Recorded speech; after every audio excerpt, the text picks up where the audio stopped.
Well, a warm welcome to our viewers online and for those watching us over Rogers Community TV here in Simcoe.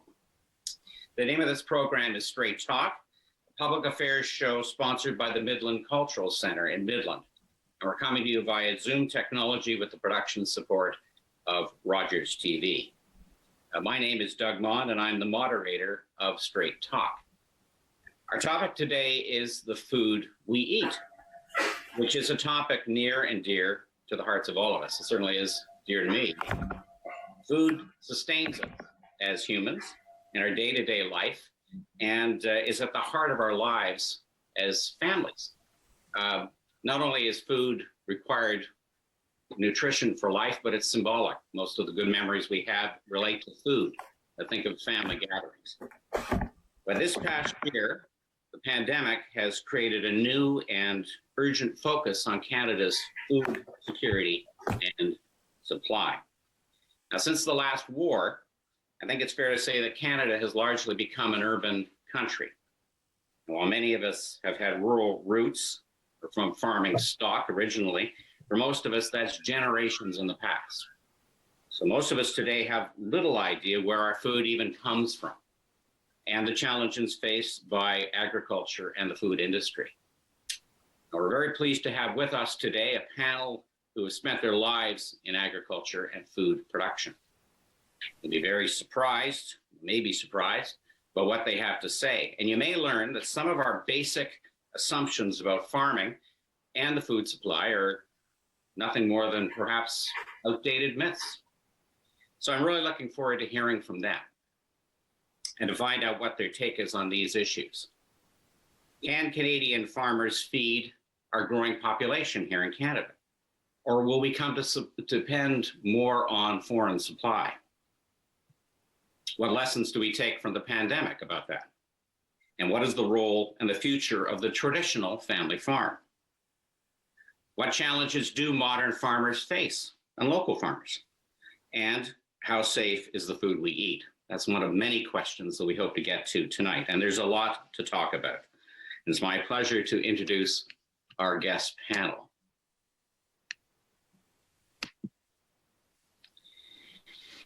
Firstly, I would like to introduce John Jameson. John, if you could just signify.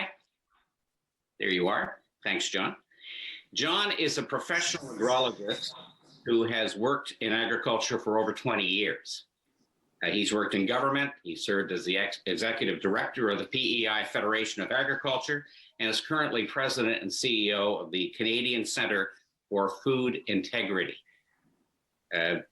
which represents a broad section of the food industry. And I know that John will be looking forward to talking about the work of the Centre. And he joins us today from Prince Edward Island, and we thank you for being with us, John, very much. Thank you, Doug. I look forward to the conversation here tonight. I have to ask how the weather is down there before we go further. Pretty darn good. We had a sunny day today. Yesterday we had some ice, but we had an ice storm with some freezing rain, but it's pretty darn good here. Okay, well, we're jealous, but we're glad to see you.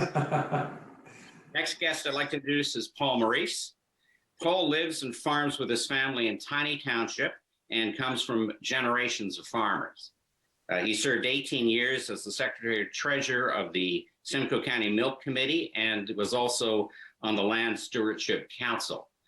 Paul is also a former deputy mayor of Tiny, and he has been active for most of his life as a volunteer firefighter, and I understand his family is carrying on that tradition. So have a warm welcome to you, Paul. Thank you. Very good. Nice to be here. Glad you're with us. And finally, I'd like to introduce John Morrison. John is the current president of the Simcoe County Federation of Agriculture. He has a lifetime experience in raising cattle and in the management of mixed crops. John also has been very extensively involved in his community in Simcoe County, and I understand he's an award-winning coach of local hockey. So welcome to you, sir. I'm not a coach. I was just the president. Thank you very much. All right. So So I was close, though. I know that your team did very well. Okay. It does do very well. Thank you very much. We have a great rivalry between Penetang and Midland. I know. I understand it was brutal, but we don't have time for that So it's a broad topic to talk about, and we have limited time, but I'd like to ask each of our guests if they wouldn't mind giving some opening remarks about their take on these issues and what they've learned from working in this field all their lives. So I wonder if I could start with you, John Jameson, and I do want to hear something about the Canadian Centre for Food Integrity, if you wouldn't mind. Thanks, Doug. Like you said, I work for an organization called the Canadian Centre for Food Integrity. It's a fairly new organization. It was launched in 2016. It's a national organization, and we have a board of directors from all across Canada. What we do, our purpose really is to help link the food system with the consumer. And we do that through, providing communications, or we also do a fair bit of research where we survey Canadians about their attitudes in the food system when we provide that data to industries, so they have an understanding of the food system. And then we also provide, webinars and resources and that type of thing. And as you mentioned, I've worked in the food system or the food industry almost my whole life. I actually started out in fisheries, then moved over to agriculture and worked with the Federation of Agriculture, and then as a deputy minister in provincial government, and then here with the Centre for Food Integrity. I think the one takeaway I would have for the food system in Canada is that it's second to none in the world. And I'll tell a little story before we move on. And I was in China one time, and we were touring a grocery store in China. And as we were touring, I kept seeing signs in English, and it was everything from PEI mussels to lobster to beef, from across Canada. And then I saw the Canada brand. And I asked the person touring us, I said, what's with, the English signs and the Canadian logo? And he said, well, it means two things to people when they come in. They generally can't read the English signage, but they know that if it's in English and if you have a Canadian logo on it, it means two things: quality and safety. And the pride we had that day, the group that were touring that store, recognizing that around the world, our food is recognized as being safe and high quality. I'd love to be able to instill that pride in Canadians in our own food system. And I think that just kind of sums up what an exceptional system we have here with everything from great farmers to a great food system, food safety system, and all the parts in between. And we'll get into all that, a little later, but it's really, to me, that we have a system that we should be very proud of. John, could you say who makes up the center? Who are the constituent groups? So we have a really diverse membership, which is our strength. So we have, input suppliers, people that supply, pesticides and fertilizers to farmers, to farm organizations. We actually have government departments that are members. And then we also have the retailers and the folks like Maple Leaf Foods and organizations like that. So our membership actually takes in the whole food system, which is pretty unique in an organizational structure in Canada. Well, we'll look forward to hearing a lot more about that. So thank you, John. Paul Maurice, do you have any opening comments along the lines we've been discussing? Yeah, thank you, Doug. Just to give you a brief outline of where I've been in agriculture, I was born and raised on the family farm here. My son Alex and myself, we represent the fourth and fifth generation on the farm. My grandfather and my father, we were into the mixed farming. In 1963, we went into the dairy sector. We were in the dairy sector for 50 years. And in long story short, in 2014, we basically got rid of the girls and we went into the chicks. We switched over to broilers. We had thought of expanding the dairy operation, but when we tried to get rid of the check marks, there were just check marks that we couldn't get rid of.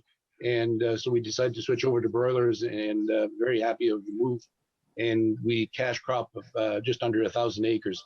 But I'd just like to pick up on John's comments of how proud I am to be a farmer, and for the quality and the product that we actually put out in Canada, second to none, and very proud to be able to be part of that. Great. Well, obviously the family farm where you've come from, where you think it might be going. We need to talk about that, and we will. Definitely. Thank you. And John Morrison, again, welcome to you. Well, we're a family farm here too. I took it over from my father, and he took it over from his father, so we're third generation. We're in the cow-calf, and then we gradually got out of that, went into cash crop. I think we were one of the first ones to grow edible beans in the area, white beans. It really showed us the marketing end of it, of beans and our crops. And as we moved along, land was getting so expensive, we had to try and get as many bushels or yield off each acre as we could. So then we gradually went into the hay business, and we had a pretty good hay business whenever we quit. I started farming in 1974, and I retired in 2016. So going forward, we really got some great farmers out here. They're very innovative. They're eager to accept change.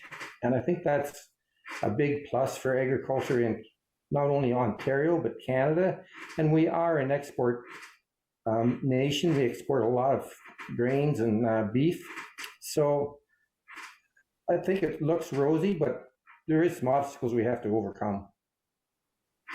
Okay. All right. Well, thank you so much, John. Well, look, I want to start at the most obvious thing. It'll be shocking to some of our viewers, but food doesn't really come from the grocery store. It comes from other places.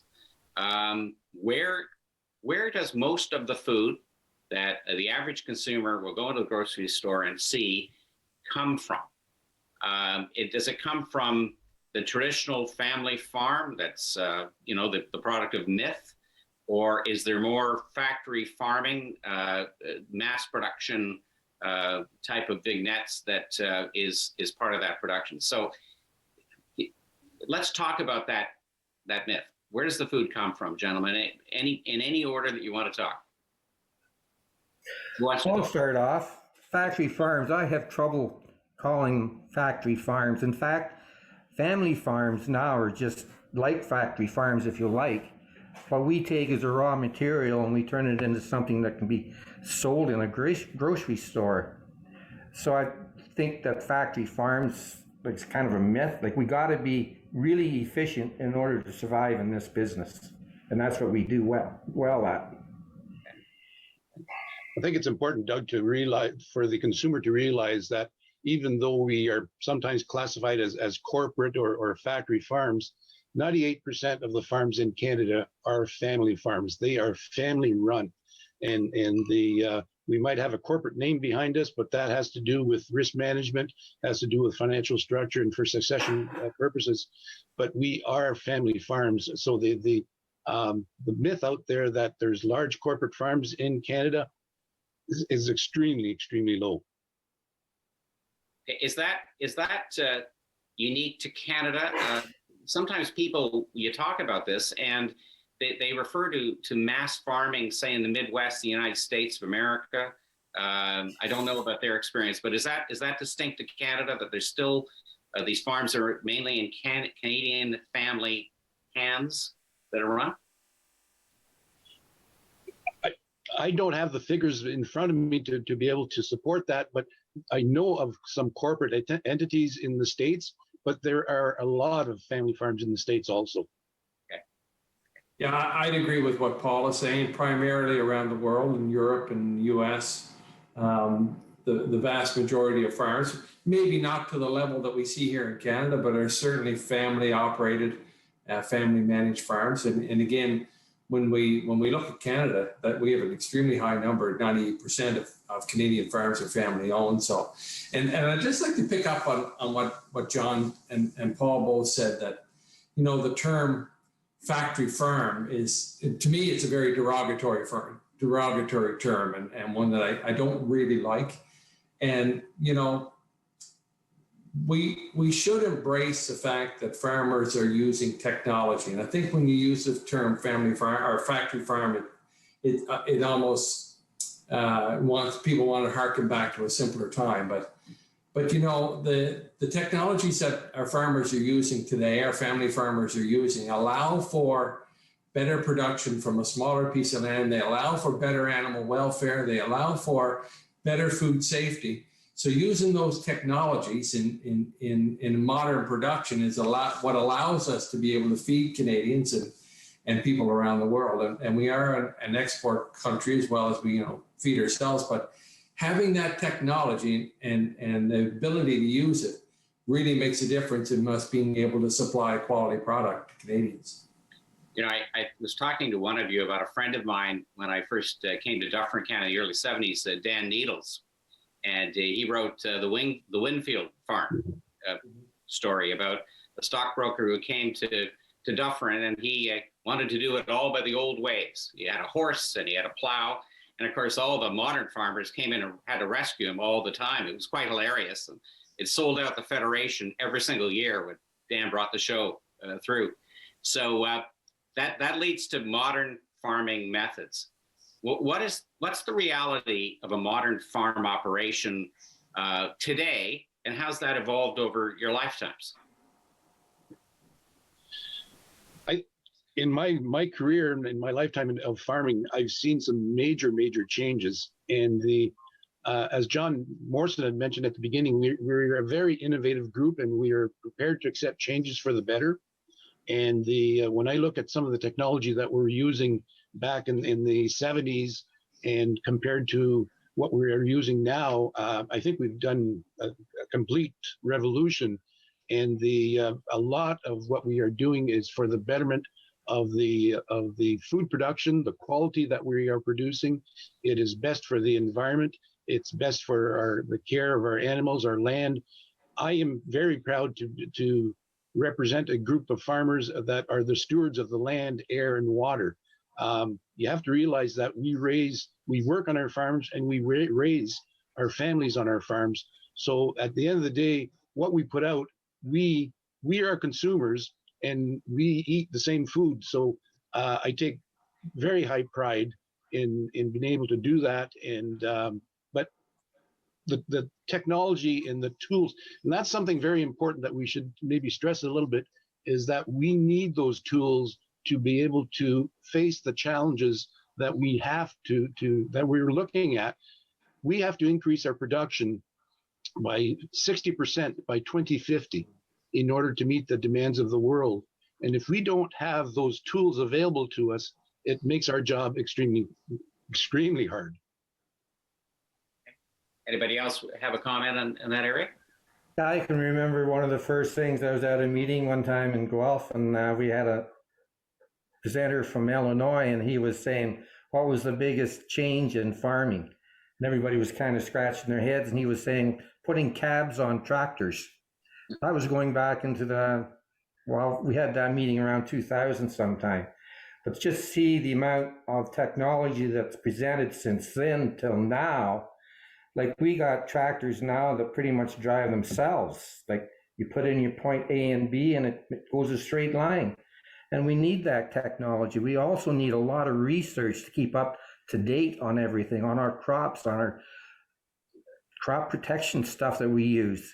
And we got to have that technology in order to be competitive, because all the other countries are using it. So we need that technology and we need that research. I can't stress enough about the research that we need in order to keep going forward.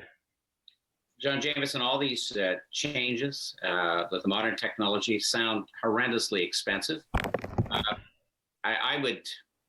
I think anybody of our viewers would wonder about the viability of modern farming with all this outlay of capital and technology and new agrology techniques and all that. Do you have a general thought about that? Well, technology is expensive, but as the farmers on the panel here said, it also helps them be more productive, more competitive, and it's also better for the product they produce. So, it's part of the cost of doing business, but it's also part of how you produce a quality product. One of the things that I think we haven't necessarily done a very good job of is communicating the value of our technologies to the public. And it's not just about, sometimes you feel like because you have science on your side, that's enough. But we have to do a better job of telling the story of why we use, GMO technology or gene editing or some particular thing, and do a much better job of communicating that to the public. I read a study the other day, and it was from Italy. And they took a group of, regular Italians, and they asked them if it was safe to eat GMO foods. And about 55% said, yes, I feel good about it. They also asked the same question to the scientific community. And about 99% of the scientific community agreed with the statement that GMOs are safe. So you see that split between what the general public thinks and what the scientific community thinks. And what that tells me is that we need to do a better job of bridging the gap and explaining the value of the technologies to the public, because they're not just valuable to the farmer. They're valuable to the public because they, as Paul and John said, they do a better job of protecting the environment today than they did 20 or 25 years ago, or even 10 years ago, as far as that goes. John, I'm going to ask you to just briefly say what GMO is to those who don't have any idea. It's a genetically modified organism. Okay, and what does that mean in simple terms, in terms of production? Simple terms, it's selecting certain traits in a product and more or less over time selecting for those traits. Now you can do it by traditional plant breeding or animal breeding, or you can do it by through genetic modification, which really is the same process, only it speeds it up more quickly. I seem to recall there were some movies and horror stories that gave those initials a bad rap. Is that what you were referring to earlier? Yeah. Okay. And the consensus, I'm sure, for all our guests is that this is one of the secrets to modern farming generally. The other misconception is that there are a lot of GMO products in the market. There's actually only, I think, 13 or 14 in total, and some of them are, cotton and stuff like that. So there's, the number of GMO products that are actually on the marketplace is actually quite low. And when you see the label that it drives me crazy, this non-GMO, well, many times the sticker that says non-GMO on a product, there's actually no GMO product there. It's really confusing the consumer sometimes. John or Paul, do you have any comment on what John has just said?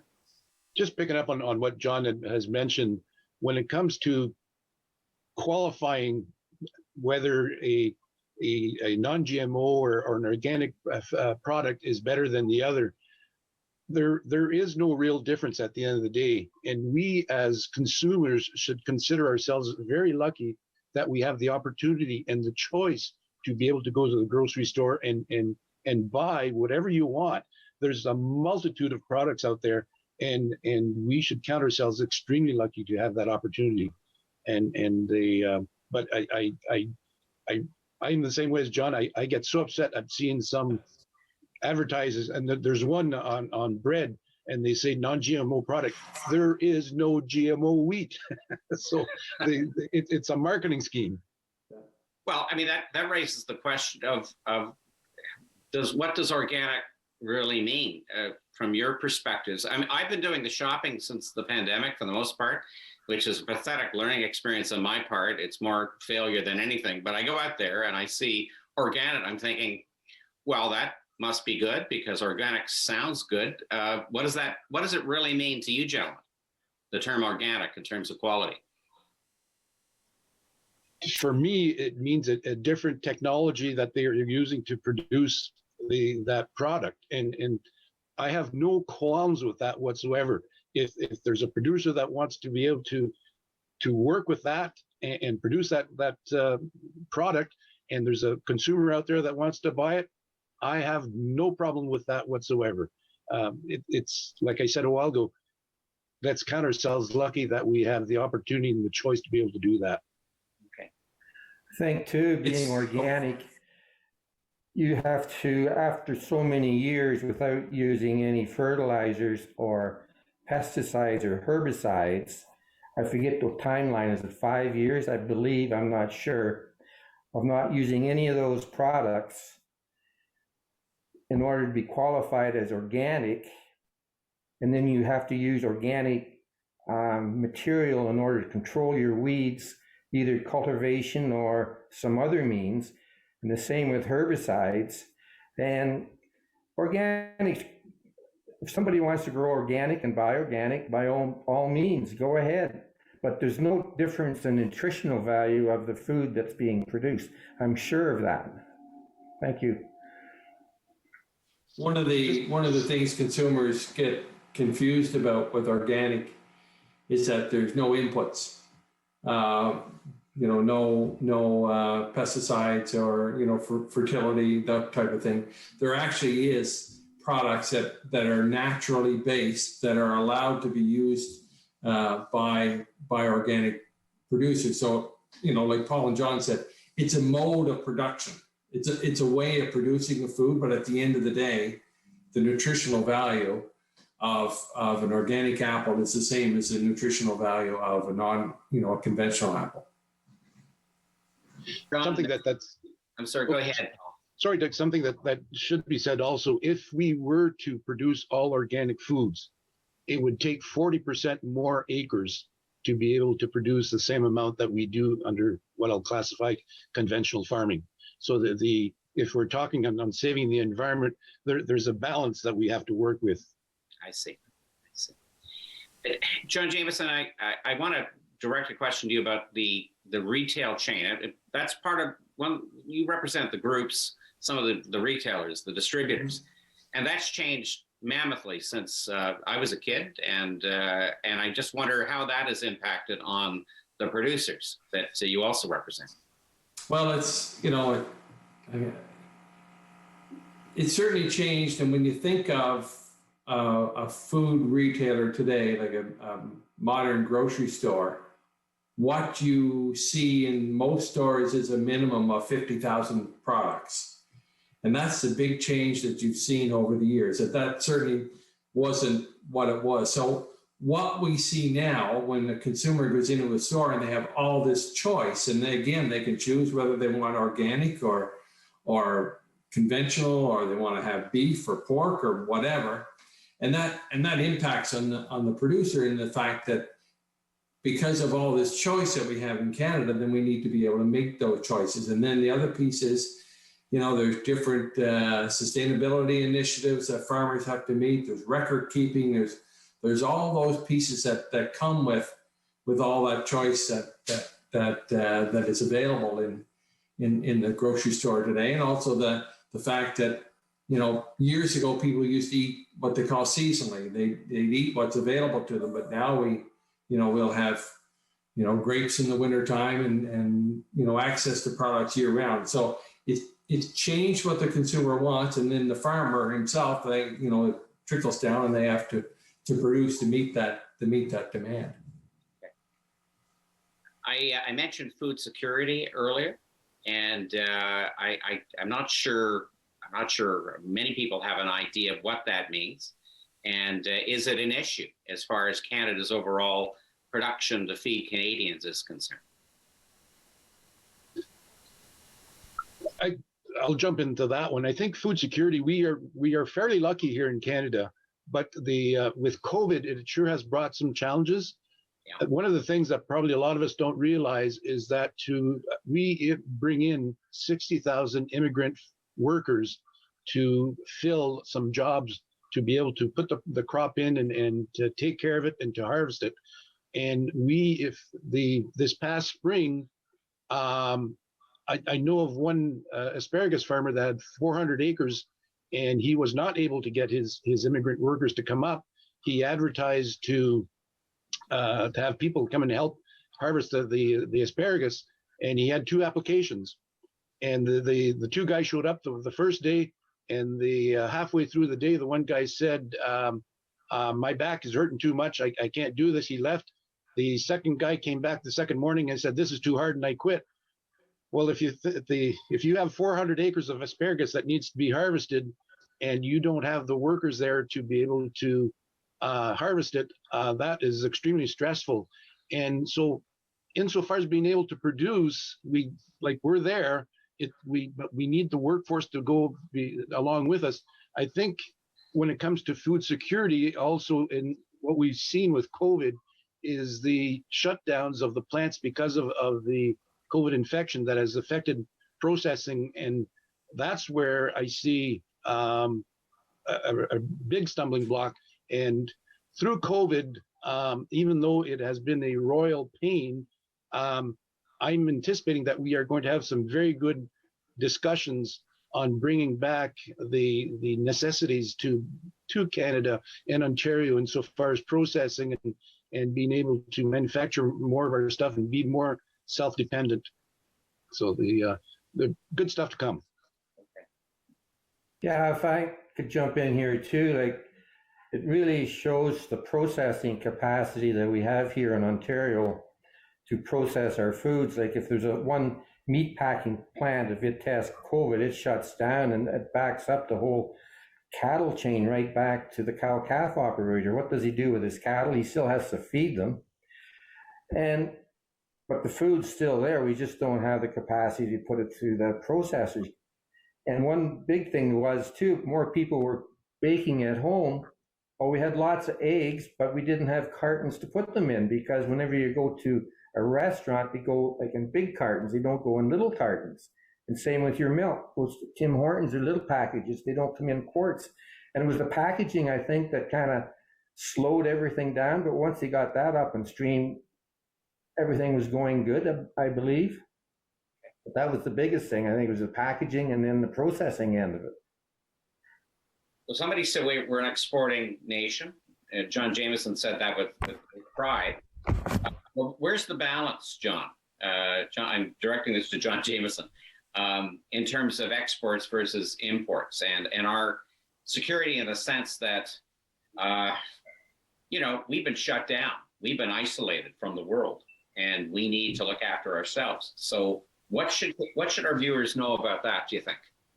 Well, in most cases, we can produce in Canada a lot more than we can consume. We're actually we're a big country in size, but also very tiny in population compared to the size.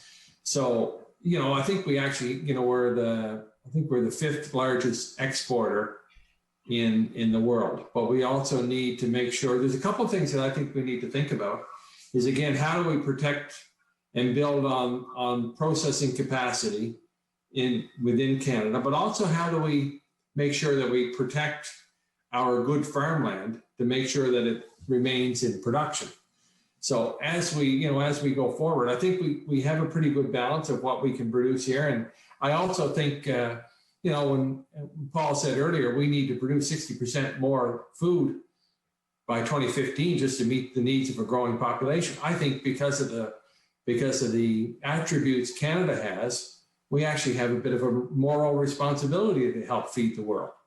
But we also have a responsibility to feed our own people. And that's where industry and government need to work together to make sure that we have the right farm policies, the right processes in place that protect our farmland, but also to make sure that our farmers are paid adequately for what they do. And because, you start losing farmers, you start losing farmland, all of a sudden your national food security starts to waver. So I think it's probably a lot more complicated question than we can touch on here tonight, but it's a number of factors, making sure we have that processing capacity, protect the land, make sure our farmers are paid well, and we get the right balance of policies in place to ensure that.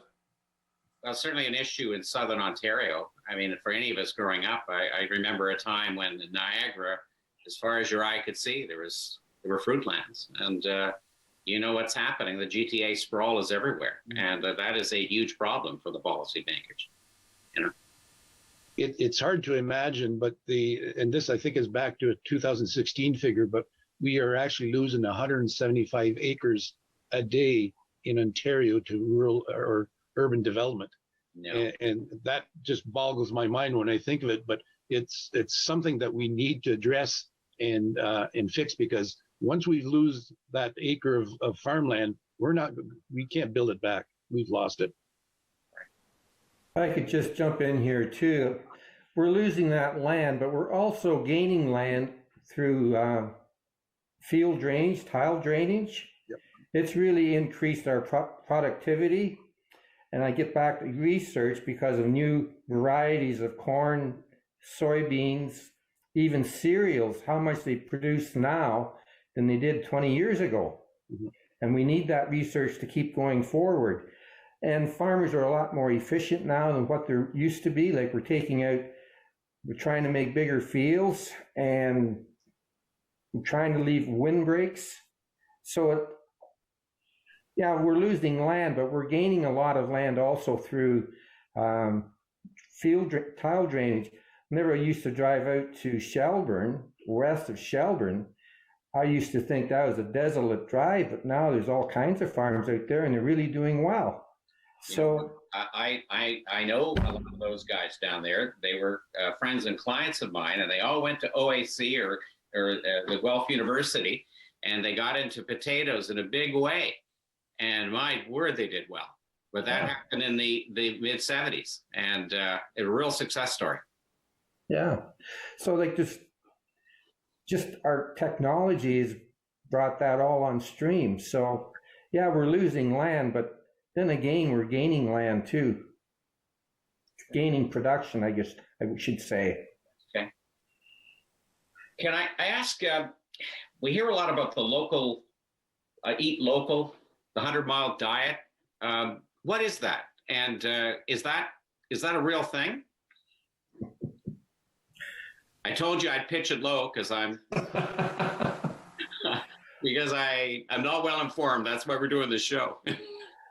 Our studies indicate that, and I don't know if you call it a 100 kilometer, 100-mile diet, but one of the things that we noticed in our research this year is people are much more interested in supporting local than they've been in the past. But local can mean different things to different people. Okay. So, for example, local may mean Ontario to some people. A local may mean Canadian to some people, or local may mean, around Shelburne or Guelph or somewhere like that. So it's different. But what we did see this year in our research was a marked increase in people wanting to support local. Now, I think over the last number of years, you've seen more people, participate in farmers markets and the like. But I think there's generally an interest in supporting local. I'm not sure the 100-mile diet is as prevalent as we might think.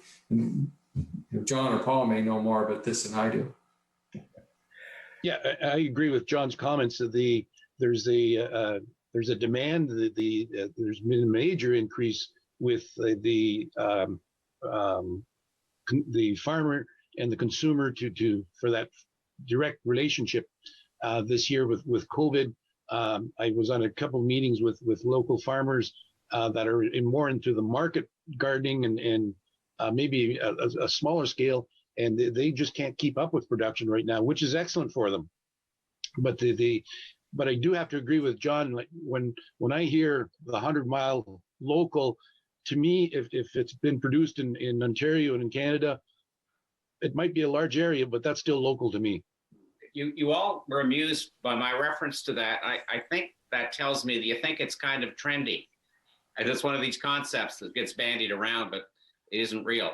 Is that fair? I don't know.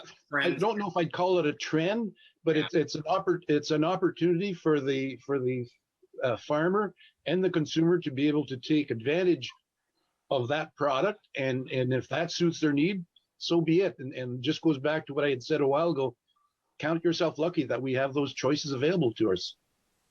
I think one of the things that we can see in Canada is that there's room for everyone in the food system.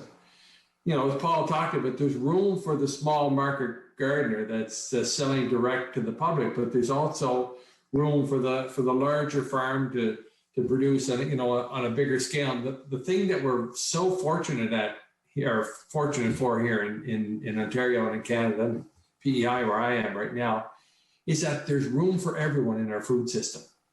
And again, it allows that not only the choice of product, but actually the choice of where you want to purchase that product. So, you know, the 100-mile diet may be great for some people, and it may be there, but you know, there's certainly other things out there as well. I have to agree with that, because a 100-mile diet, like, depends the time of year. Like in the wintertime, while we're storing carrots and potatoes longer now, but your fruit crops, like your strawberries and your raspberries, where would you get them this time of year? And I think a lot depends on population density. If you go up to New Liskeard, there'd be no problem up there, but go down around Mississauga and Newmarket, might be a bit trickier. And it depends what you want to eat.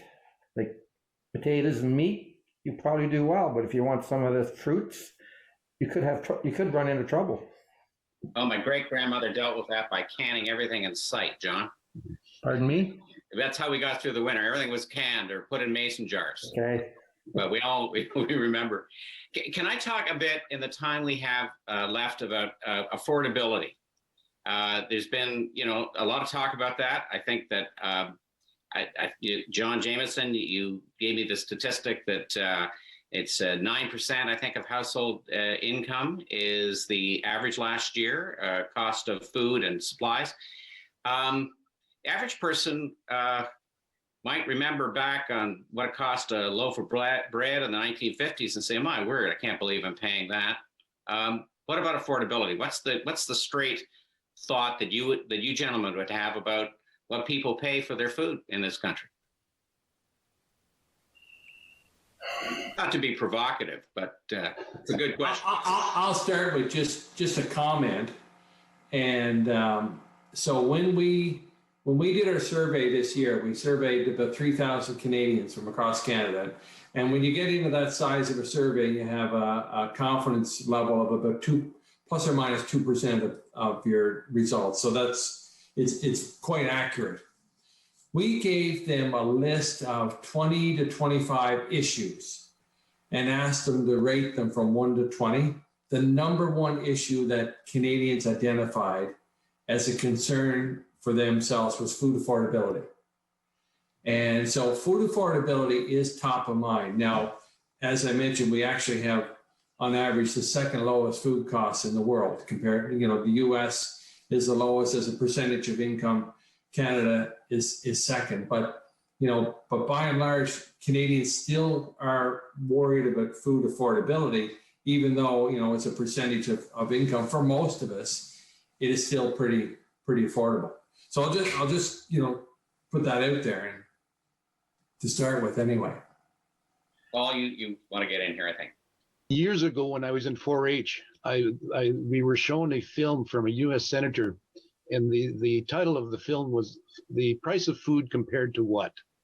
And I fully realized, and I have to admit that my wife and I don't get to go shopping that often, but we all complain about the price of food, and yeah, we will strive to do our best to make it as affordable as possible. But the one thing that really irks me at times is when I look at and Doug, you mentioned the price of a loaf of bread, and I was looking at some figures the other day, and it has changed, but for the longest time there was actually less than 1 cent worth of wheat in a loaf of bread. And when the millers came back to me and said, you need to be more efficient, I have to be really honest with you, that irked the living daylights out of me. And I, at the end of the day, I will be, as a farmer, I will try and be as efficient as possible to make sure that we bring a healthy and good product to the consumer. But we also have to realize that there is a cost to eating, and I don't have a good solution for it, but that's a fact of life. Well, affordability. John Morrison? Sorry, John. Well, affordability too. Like we have to, all farm families, they do their shopping in grocery stores too. So they see the prices that they have to pay.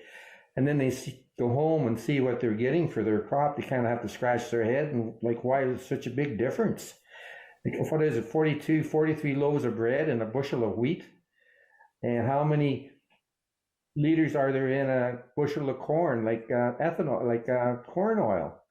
Like there's a lot of in between guys that are getting their cut more than what the farmer is, and I think you get this carbon tax now thrown in, and some of this other government clean fuels. Like, what's that going to do to the price of food too? So it all adds up. John Jameson, I think you. Yeah, I was just going to say, one of the things I think that the Canadian Federation of Agriculture identify is a day called Food Freedom Day. And it's when the average Canadian has earned enough money to pay for their groceries for the year. And that period of time keeps getting shorter and shorter. I think it's around the 1st of February now. The other thing, I think, when we think about food affordability, and our research sort of backs this up, is when a family goes to a grocery store, now because the grocery store offers so many different things, in that basket may be, cleaning supplies or pharmaceuticals, or, sometimes even clothing or gosh, God knows what. They tend to lump that expense as a grocery expense when, maybe 60% of what's in the basket is actually groceries, and another 40% is other products. If you look around the world, there's in Europe, typically they're in the teens, 14, 15% of their income is spent on food, but a lot of parts of the world, 30, 40, 50% of their income is spent on food. My girlfriend came to Canada as a refugee from the war in Bosnia a number of years ago. And I remember her telling about when she and her parents were refugees in Serbia. And she said, you know what, we just get up every day and try to figure out how we were going to feed ourselves. And so her attitude toward the food system, because of that experience, is quite a bit different than anything I've seen before. And we're very fortunate here in Canada that we haven't seen that struggles to feed ourselves that other people have seen around the world. It's right to be reminded just how blessed we are in this country for so many reasons, and that's one of them. That's true. I think that the issue becomes politicized. I mean, since COVID hit, a lot of people were out of their jobs. Some got the government subsidy, some did not. And the food banks, certainly locally, were really hard hit. This isn't a fair topic for producers and the food industry per se, but I think that the ability of people on fixed incomes, certain struggling people such as seniors, that was a pointed part of the discussion, So I'll leave that for perhaps other policy people to talk about, but that is something that's the concern that you hear raised, particularly since COVID. So COVID, is that going to drive costs up, gentlemen, do you think? You talk about what a pain it's been, how difficult it's been in terms of production and these dislocations. Can we expect the costs to go up in the foreseeable future, or is that something I should ask the millers and that end of the industry? Well, I think it's going to add to the cost because of all the protective equipment we need now and the hand sanitizers. Yeah. So they're going to pass that cost on to the consumer. How much that's going to add to the cost, it's pretty hard to say. Even these migrant workers, they're coming out with new standards that the farmer has to provide for these migrant workers now. So is he going to absorb those costs? Like, how is he going to get repaid for those extra costs that he's going to have to add to his housing for these migrant workers? So it all adds, but how much, I don't know. Well, any fair-minded person has to know that a business is a business. You have costs that increase.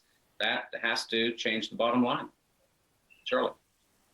I was looking at a video today from Sylvain Charlebois from the Dalhousie University, and he was saying that he's anticipating that we could see 12%. I'm not sure that we're going to go that high.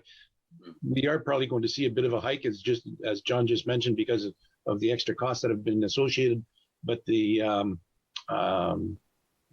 are, as farmers, we are going to try and keep it as low as we can. I do worry about the farm part of it because, farmers have additional costs and they have, struggles getting reliable labor. But most farmers in Canada are price takers, and they're not price setters as, the retailers or the wholesalers are. So again, we have to make sure that our farmers are actually able to earn a living and be able to continue to do what they do. And they have limited ability in a lot of times to pass on the additional costs that they have through, the normal way a normal business would. Yes. John Jameson, what about the, my phone's talking to me, excuse me.